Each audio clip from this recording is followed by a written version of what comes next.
What do you think your great-grandmother would say to you now? Or my granny. And my granny used to give me £100 every year for my college books.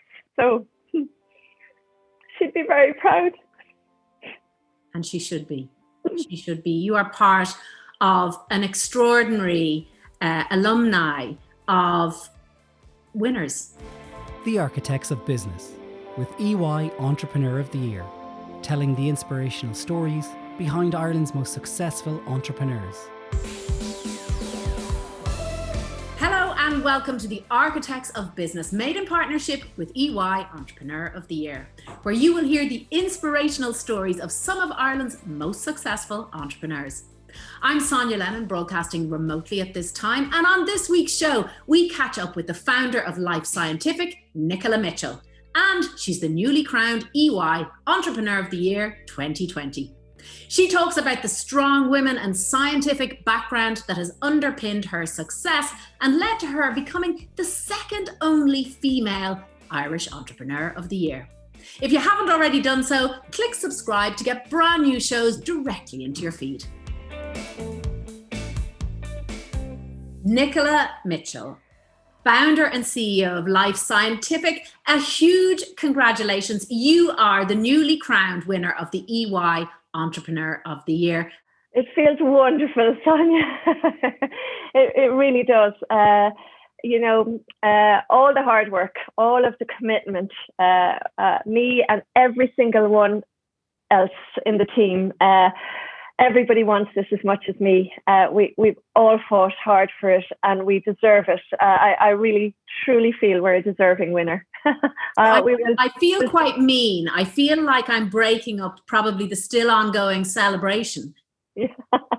Well, the celebration for me now is that the future is very bright. We now have a sort of I can put it under every banner, and it is a calling card. This is a really serious and credible award. It doesn't get bigger than this for me and for the business. And we work very much and mostly today in a European context. And I imagine even from the Chinese partner side, it'll be hugely, hugely important. And, in a world where there's distance and it's hard to communicate, that's a resounding sort of, flipping hammer of success. And it's a good label. Yeah, we're very proud to be associated with and elevated by it, and we will be good for that brand. So how long was the application process, and how long was it? Because I know it's a difficult process, and these awards aren't given lightly. Yeah. So I think I went to my first awards in 2006. So and it's the one event each year that I go to. It's just the most magical place. It's full of excitement and risk, and it makes you so energized to be around all of the entrepreneurs and their stories, and it's just a wonderful event. And so since 2006 I've gone every year, and it was a dream for me always to be the Anne Hurley. I remember being there when she got that award, and I was just thinking that's the dream. But eventually I had the courage to kind of put myself forward. You're having to stand up there and be judged, in a way that would, as a young girl, like so many with no confidence, it takes, you have to be really ready for that. And so we took a long time to feel like we were really ready. And even in the end, I had to be shoved a little bit, because when I heard it would be a Zoom contest, I'm thinking, but I'm a people person. I'm so much, I can be so much more engaging and engaged as can everyone. And I just couldn't see, or I didn't have the vision of how it would work, given how glorious the night is. But I take it all back now. It worked. It was fabulous. It was different, and it worked because of all the hardships of and the challenges. So my phone hasn't stopped buzzing. There's people coming out of the woodwork to wish me well, and that first boss of mine sent me the most gorgeous letter to acknowledge. So it's just a wonderful, wonderful, wonderful time for me and for everyone connected with me.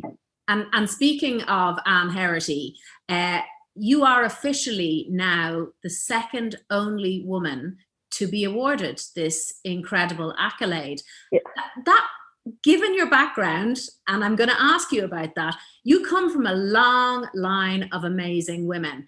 It must feel brilliant to be a torchbearer for them. Yes, only because, like Roger Bannister, he was the first to do the 4-minute mile, and after that, everybody believed it was possible. So there were tons, and I'm hoping the floodgates have opened now, and there'll be just tons of little girls lining up with their big dreams, and the world will become more balanced in a really positive way, and huge value will be created. I'm sure of that. So the enormity of this isn't lost on me, and it's a huge responsibility to be what my former self would have dreamt of being, and would have been afraid of dreaming, and would have been, not giving myself permission. Well, I think your position as role model is well deserved and not in question at the moment. But let's just go back down memory lane a little bit. Yeah. I want to hear and I want to share some of the stories about your maternal forebears. Yeah. If only to kind of get a sense of the very potent cocktail that you were brought up in. Yeah. So, and I'll start at the beginning because the punchline is brilliant. Well, I'll give you the punchline now. Samantha Power is my first cousin. Bingo. Bingo. I don't have to say any more than that. So she is my first cousin. You know that Samantha Power is over in the States now saying Nicola Mitchell is my first cousin. Well, that was, and I couldn't give you a better example of her.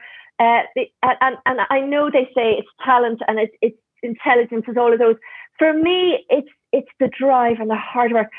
That girl, I remember her when she was looking to get into Harvard.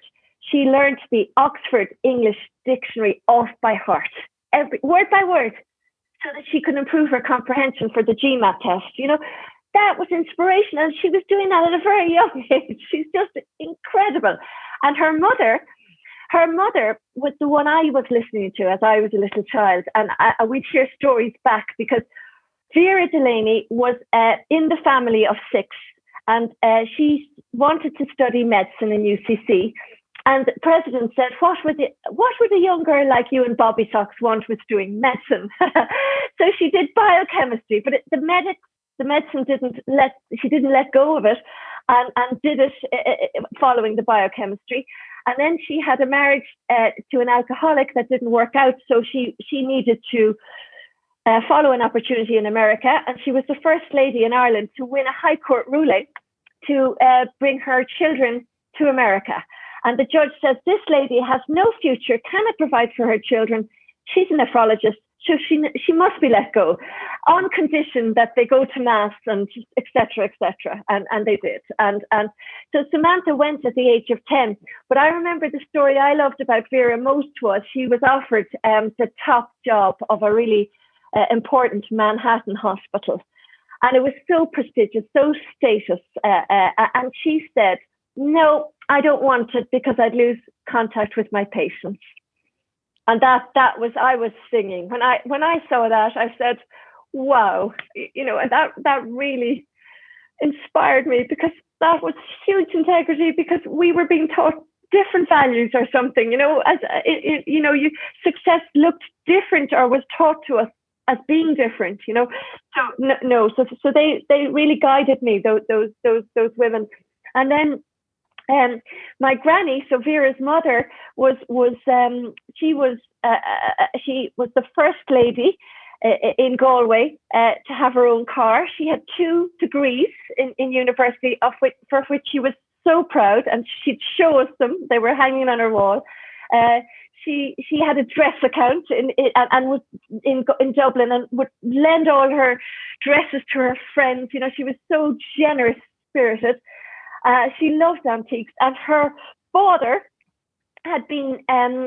She benefited from him because he was a runner for Michael Collins, and he was gifted a farm in recognition or in thanks for his service to Ireland, and he had to go to Orson to give his record for the state account. So anyway, Granny then got married to a really handsome man, really handsome, and the only problem was he was a gambler. So he gambled away all the fortune, and Granny stood there, strong, triumph over adversity, very much alone. They didn't have, any understanding that gambling was an illness. It was covered up. He risked losing his livelihood, and Granny and her 6 children would have been destitute. She had to manage the loan sharks, all hidden. So that I can only imagine how terribly difficult that was for her. Yet she got all children except for the eldest 2 to university, and that education for her was religion. So I really commend her. To me, and for good reason, there is a great pride and legacy of storytelling in your family, and certainly those strong women, their stories deserve to be told. Yeah. Your father, in a way, was the flip side of that.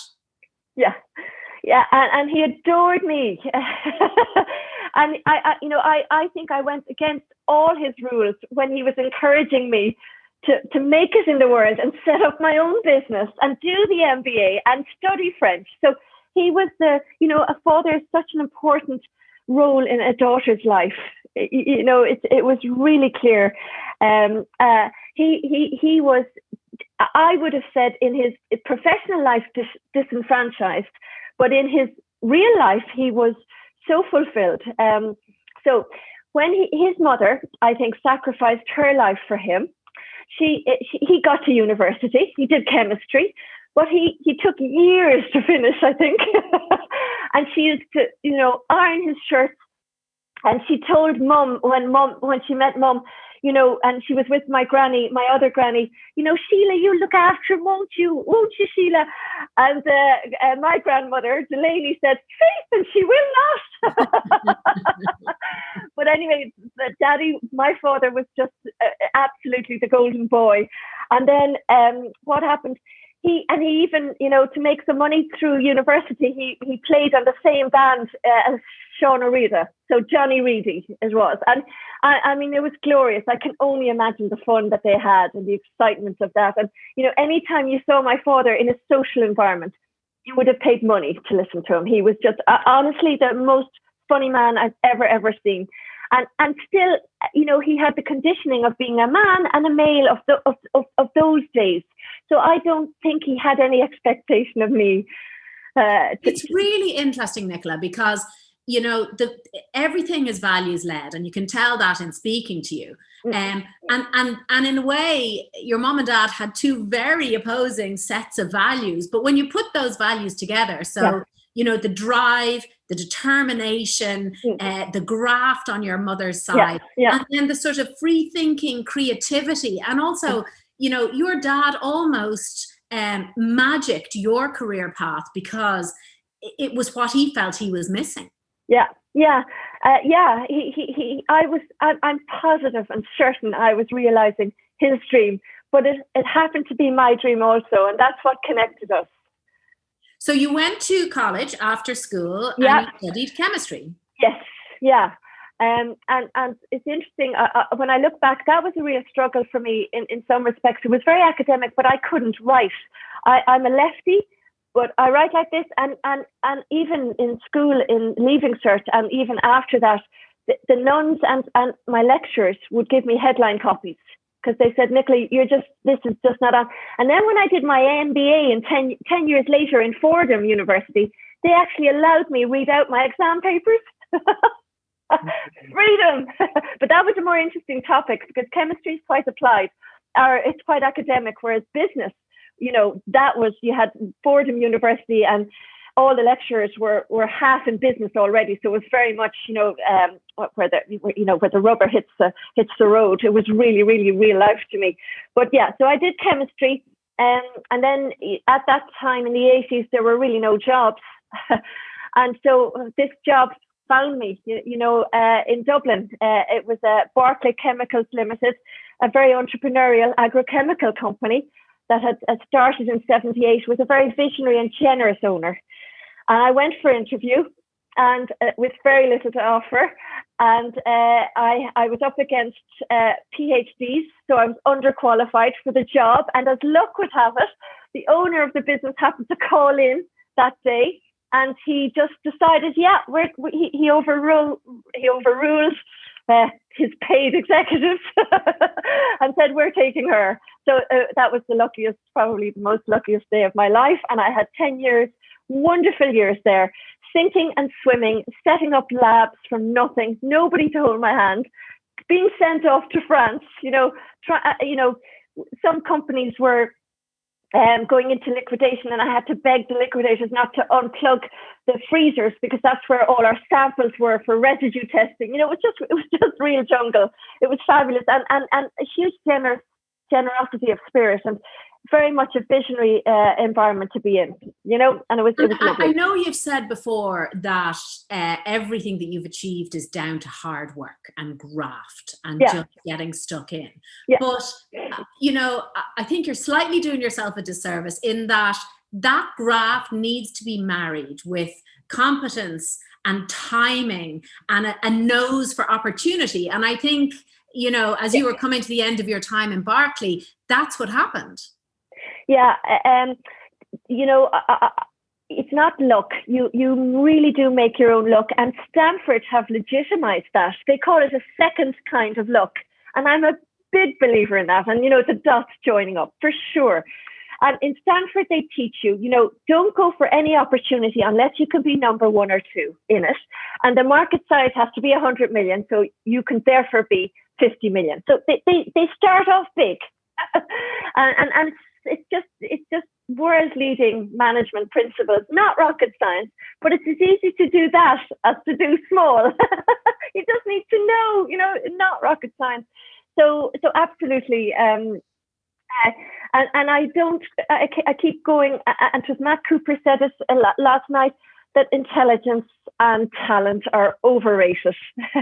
It really is attitude. And I accept, hard work, but also you need to have a sort of strength of character that will not let you give up without being dogged, and will allow you fight without being aggressive, in a quiet way, and just based on your intuition and that little voice that we all have nagging away inside us. And so what was that opportunity, that penny drop moment for you? So very simply put, I came into the industry from a generic side, which was really, it's the supermarket equivalent of paracetamol. It's yellow pack kind of. Yellow pack a little bit. So you have the big multinational companies will invent a new molecule, and then after 20 years, other people can use that molecule and reinvent it. But there's competition. So you have a monopoly period for 20 years, so that the big company can recoup on his big investments, 300 million for one molecule. So the world needs these new molecules, but also policymakers will really work hard to get the balance right between this big innovation and competition. Farmers need affordable, high quality inputs.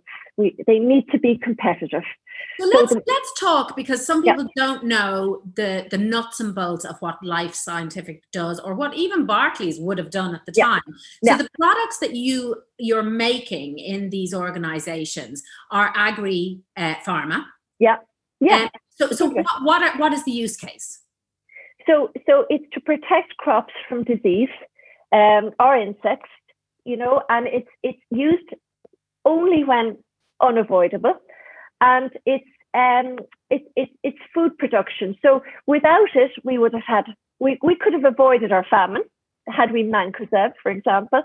We can manage mycotoxins, ergotism. We can treat malaria. So it's protecting crops from disease. So when when you saw your opportunity in terms of this generic space, Yeah. You equate it to this kind of, the branded license period, and then it goes to the market almost like a kind of a pharma stock exchange in terms of who's going to bid the highest for the product. Well, it's free market. So it's monopoly versus competition. So you can have many entrants, and that will provide for good pricing, better pricing. So what was your unique prism on that? Science. What we did was, so typically, so in our industry, so one of the big companies, there are three, is Bayer, and they created aspirin, for example. These are very big bastions of power in Germany with long roots. So ICI is another, British, it's now called Syngenta, a multinational with 6,000 phenomenal scientists. You know, these are really, it's mission control, you know, it's hugely important work that they do discovering new molecules. So then in our world, we have also big generic companies. And, you know, until we pivoted our business model to have our own products, because for 20 years, we were offering R&D services, you know, it was services, and we were building capability. But once we flipped to our own model, we came with pioneering off-patent science, so generic science that isn't anywhere else in the world, because the big generic competitors, their model is to take multinational scientists, do it the multinational way, so they have all the costs, they have all the time, yet they don't have the returns of new molecules. So their business model is really caught between two stools. And these companies are by and large propped up with, you know, printed money.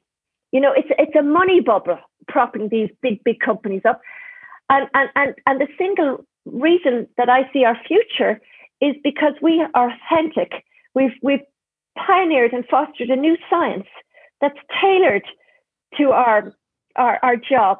So we don't reinvent the wheel. If it's done by the multinational, our best compliment to them will be to take it apart and clone it, and then develop it. But it's like Apple did. They didn't reinvent the wheel. They brought old things together in new ways. So it's very, very fast. It's efficient, and it's exponential. So I really, really believe if that money bubble bursts, we will really come to the fore because we're authentic. It's pioneering, highly scalable. It's the equivalent of 3D printing. What we offer, you know, and so yeah, it's not cumbersome. It's not over-engineered. It's not complex. It's not slow. And this is what our generic competitors do. Amazing. So you've actually, not only are you re-engineering the molecules, that you've re-engineered the model of how it gets to market. It's totally, and that was the criticism I would have had when I joined the generic industry. The science wasn't fit for purpose if the science was even there at all. You know, so it's very much. Can I ask you then, with like it's so mind blowing what you do. I absolutely love it, and I want to talk more about the structure of the organization and the people of the organization. But what is it that you think won you that award last night? I won't say hard work, because I know all the finalists were deserving winners. We know this, you know. So it's very easily, it's our team. It's every single one of them that won the award last night. And it's just, you know, right from the get-go, and many of them are with me from the beginning, and the best of people, you know, and they checked me out, and, you know, they took risks. They turned down jobs in big multinational companies, you know, and went with the confusion of our early years, you know, and they were happy to sink or swim.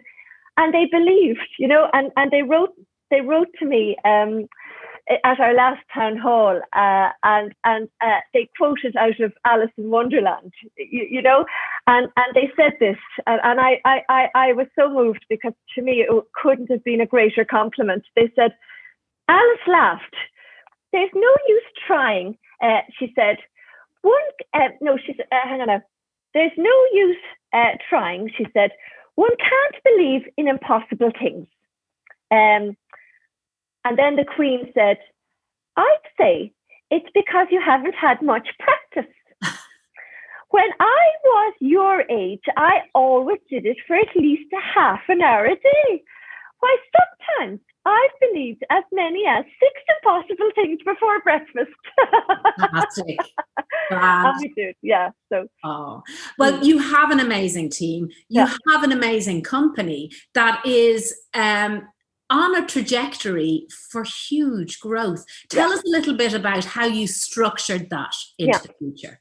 So, again, before we pivoted the model, thanks to Enterprise Ireland, we were on the Stanford Leadership for Growth program. And that was Enterprise Ireland. They went around the world and cherry-picked, they kind of customized the best they could throw. And we went to Stanford, and they said, at the time, Irish CEOs don't have enough ambition. They sent them off to Stanford, and Stanford wheeled out their top brass, Stanford Business School. So you can just imagine how awestruck and starstruck we all were, and how much like sponges we all were. But and I thought Stanford would be talking about strategy, and of course they weren't. They were talking about culture and people and engagement, So the whole thing for me that Stanford taught was how culture eats strategy for breakfast. So they taught us how to direct a team, how to empower a team. We're doing now, it's a legacy of our time in Stanford. Each person on the program was given a coach, and she's working with us now. She's 72 and she looks 50. She says I was her first CEO, and she's just encouraging me to hold on to being a female. And she spent all her career coaching, the CEO of the big multinationals, and they were all men. And I love that. I absolutely love that. It's so inspiring. Where you are now and where you've built this business, what are the impacts into your sector of Life Scientific? What are you going to be sort of on your deathbed saying, we did that? Well, we'll help farmers farm better. We'll allow them produce more competitively. We won't accept the rules of the multinationals which tell us stay out. They're erecting these barriers, but they're secondary. They're circumnavigable. We can get around them because we know the law, because we know the regulations, because we know the science, and because we know the technical barriers. So it's just really understanding, really knowing, and then stepping in and voicing that and fighting for that on behalf of our very dear farming customers, to get them the free market that they deserve, the free market that Europe has aspired to be, the single market, and there's lots of vested interests that work against that, and they're powerful ones. So we will do that. When you think about the partnership that you launched, Life Scientific started in 95. So you're celebrating now at an auspicious stage in your life cycle. When did the partnership with, is it in Vivo? Yeah, that was in the end of 2014. Okay. So we had worked for 20 years as a service provider, learning capability. Then in 2012, we had our first own product in line with our long-term strategy, and they were our first customer, the co-ops in France, one of our first customers. And I wanted to scale this business model. I didn't want to control or be a controller of a small thing. I've always wanted to be a part of something really great and important and worthwhile. So we said, here's technology in exchange for market access. That was the deal. And it's been a really wonderful deal. I'm pleased to report that France is about only half of our business today. So it's really given us, it allowed us to go from, in 2012, from a 2 million business to a 60 million business, and the current year is looking at 82 million business. So it was hockey stick growth after 20 years of hand to mouth. So what I love listening to you is that you are the consummate long game player. Yes. And I can hear that in you. So, you're not going anywhere in a hurry. In the next 10 to 15 years, where does Life Scientific go? So easy, and they taught us again in Stanford, go for base camp. So don't start losing the run of yourself. So base camp for us is 5 years, 2025. And I promise you, we will have a 250 million business. And that will be a billion valuation based on a multiple of 15. And that's just rolling out the existing business model. So that's just doing what you're doing. Yeah, organic. What do you think your great grandmother would say to you now? Or my granny. My granny used to give me £100 every year for my college books. So she'd be very proud. And she should be. She should be. You are part of an extraordinary alumni of winners, amazing people who are, I say it all the time on this podcast, they're your pirates, they're your people now. They are the wreckers and the ruiners and the growers. What does it feel to be part of that group? Oh, I'm the most proudest card-carrying member, and I have been forever, since ever, and I just feel my whole world is opening up and everything's happening for me in the way it always should have been. And I'm coming into the world as I should have been. Yeah. You're already here. Yeah. It has been my pleasure. Congratulations. Thank you so much. Thanks for listening and watching The Architects of Business, made in partnership with EY Entrepreneur of the Year. Thanks to the whole team here at JOE and to our entrepreneur today, winner Nicola Mitchell. If you haven't already done so, click subscribe to never miss a show.